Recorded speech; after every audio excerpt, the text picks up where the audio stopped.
তার বাড়িতে তার বই সব হর্তাকর্তা, এখানে আমি সব হর্তাকর্তা। তো এই রকম কথাগুলি আমরা বাংলা ভাষায় প্রায়শই বলে থাকি বা শুনে থাকি। তো এই কথাগুলিকেই তোমরা ইংরেজিতে কিভাবে বলবে, আজকের এই ক্লাসে আমি তোমাদের সেটা শিখিয়ে দিব। সেই সঙ্গে আরো দুটি সেন্টেন্স স্ট্রাকচারস রয়েছে। তো প্রত্যেকটি সেন্টেন্স স্ট্রাকচারস দিয়ে তোমরা ডেইলি লাইফের অনেক কথাই ইংরেজিতে বলতে পারবে। তো খুব মনোযোগ সহকারে ক্লাসটি দেখার চেষ্টা করবে। তো সর্বপ্রথম যে সেন্টেন্সটির কথা বললাম, তার বাড়িতে তার বই সব হর্তাকর্তা, মানে যা কিছু ডিসিশন নেবার তার বই নেয় বা স্ত্রী নেয়। তো এই সেন্টেন্সটাকে আমরা কিভাবে বলবো? এই সেন্টেন্সটি সিম্পল প্রেজেন্ট টেন্সের মধ্যে রয়েছে। তো এখানে শুরুতে সাবজেক্ট নিয়ে আসবো, তার বউ, হিজ ওয়াইফ। তো এখানে আমরা একটি ইডিওমেটিক ফ্রেজ ব্যবহার করব। তো হর্তাকর্তা এর জন্য কল দ্য শর্টস। তো কল দ্য শর্টস এটি একটি ইডিওমেটিক ফ্রেজ, এর অর্থই হচ্ছে সমস্ত কিছু সিদ্ধান্ত নেওয়া বা হর্তাকর্তা। তাহলে হিজ ওয়াইফ, এখানে subject third person singular number, তো কলের জায়গায় আমরা বলবো কলস, কারণ এখানে যে ইডিওমেটিক ফ্রেজ তার প্রথম যে অংশটি রয়েছে ভার্ব, তো এই ভার্বটার সঙ্গে আমরা এস অ্যাড করব। হিজ ওয়াইফ কলস দ্য শর্টস, অর্থাৎ তার স্ত্রী সমস্ত কিছুর হর্তাকর্তা কোথায়? তার বাড়িতে। তো ইন হিজ হাউস, অর্থাৎ তার বাড়িতে তার স্ত্রী সমস্ত কিছুর হর্তাকর্তা। তাহলে এই কল দ্য শর্টস এই ইডিওমেটিক ফ্রেজটাকে আমরা বিভিন্ন টেন্সে ইউজ করে সেন্টেন্স তৈরি করতে পারবো। জাস্ট আমাদের ভার্ব অংশটি অর্থাৎ কল, এই যে ভার্বটি, এটাকে অ্যাকর্ডিং টু টেন্স আমাদের চেঞ্জ করে নিতে হবে। তো এই সেন্টেন্সটাকে আমরা বিভিন্নভাবে বলতে পারি, বাট এখানে আমাদের মূল যেটা উদ্দেশ্য এই ইডিওমেটিক ফ্রেজটির ব্যবহার শেখা। তো তার বাড়িতে তার বই সব হর্তাকর্তা, এই সেন্টেন্সটাকে আমরা অন্যভাবে বলতে পারি যে all the power of the family is in his wife's hand, অথবা his wife makes all the decision of the family. তো এখানে পরে আরেকটি সেন্টেন্স রয়েছে, এই সেন্টেন্সটিও আমরা এই ইডিওমেটিক ফ্রেজটি দিয়ে তৈরি করব, যে এখানে আমি সব হর্তাকর্তা, মানে যা কিছু করার ডিসিশন নেবার আমি নেই, তো আমি সব হর্তাকর্তা। তো I call the shots, I call the shots কোথায়? এখানে। তো here, I call the shots here, অর্থাৎ এখানে আমি সব হর্তাকর্তা। তাহলে এই ফ্রেজটি দিয়ে যদি তোমরা পাস্ট টেন্সে সেন্টেন্স তৈরি করতে চাও, সেক্ষেত্রে তোমাদের এই কলের জায়গায় আমাদের সেকেন্ড ফর্ম ব্যবহার করতে হবে কল্ড।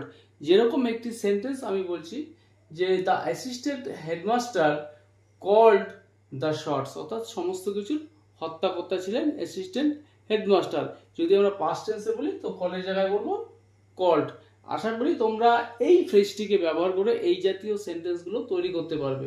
তো এরপর আরেকটি সেন্টেন্স স্ট্রাকচার রয়েছে, তাই তো বলি তোমার সাথে পার্টিতে সাক্ষাৎ হয়েছিল। তাই তো বলি, কেমন জানি একটা চেনা চেনা লাগছে। তো এই সেন্টেন্সটাকে আমরা ইংরেজিতে কিভাবে বলবো? তো তাই তো বলি,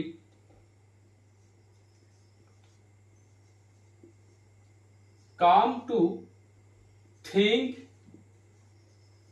of it, come to think of it, তাই তো বলি। তো কি তোমার সাথে পার্টিতে সাক্ষাৎ হয়েছিল, তো আমার সাক্ষাৎ হয়েছিল, আমি সাবজেক্ট, আই মেট, মিটের second form met you at the party. Come to think of it, I met you at the party, তাই তো বলি তোমার সাথে আমার পার্টিতে দেখা হয়েছে। তো এই যে অংশ ফ্রেজটি ইউজ করলাম come to think of it, এটির যেটা অর্থ দাঁড়ায় তাই তো বলি, অথবা আমরা অনেক সময় এরকমটাও বলে থাকি হ্যাঁ মনে পড়েছে, তাই তো মনে পড়েছে। তো এই রকম অর্থে আমরা ইউজ করব come to think of it. তো পরের সেন্টেন্সগুলি লক্ষ্য করবে যে হ্যাঁ মনে পড়েছে, চায়ে কিন্তু চিনি দেবে না, হ্যাঁ মনে পড়েছে। তো এই যে সেন্টেন্সটি, এই সেন্টেন্সটিও আমরা তৈরি করব এই ফ্রেজটিকে ইউজ করে। তো come come to think of it, অর্থাৎ হ্যাঁ মনে পড়েছে, come to think of it, চায়ে চিনি দেবে না। Don't add sugar, don't add sugar in the tea, হ্যাঁ মনে পড়েছে, চায়ে চিনি দেবে না। তো come to think of it, don't add sugar in the tea. পরের সেন্টেন্স, তাই তো বলি আমি সকালের খাবার খাইনি, এর জন্যই শরীরটা এরকম লাগছে, তাই তো বলি। তো এক্ষেত্রেও আমরা শুরুতে এই অংশটা নিয়ে আসব, কাম